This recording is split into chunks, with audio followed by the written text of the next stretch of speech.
My mother has had a hard time expressing herself with words. Each vowel would cripple at her tongue, syllables stood stiff in the roof of her mouth. I have had a hard time expressing myself with words, and it was always awkward standing at the cash register at age 9 when my mother couldn't understand and I couldn't translate, and this person would just fling these words at us like crooked boomerangs labeled America. Ripping through teeth, then ripping through the air with the scent of a hidden accent, ripping through the cold maw air where communication became cold. My mother first felt New York's cold at age 22. I was conceived to help her overcome. She was left hollow, left with a void that she too often avoids, but to her surprise, I too turned out shy. That cashier's glare started to become familiar, like my mother's self-doubt for an immigrant.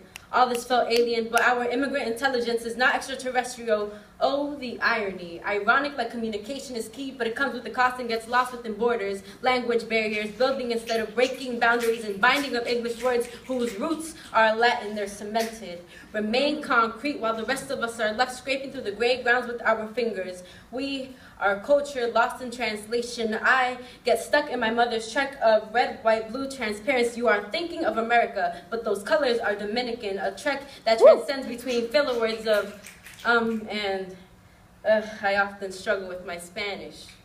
A struggle that's like a spiral gene between me and my mother. It's split between us, and we balance by remembering where our blood is from. Let us not forget that where we stood, our people, our color, built this nation brick by brick. Let us not forget whose backs were whipped today. They try to whip us colored into shape, meaning we must shed our skins to submit to white supremacy and the terms they've set. Let us not forget that the classic American icon, Superman, was an immigrant whose universal language of hope he bears on his chest, battling crime and battling between Krypton and American identity. They would never question Clark Kent.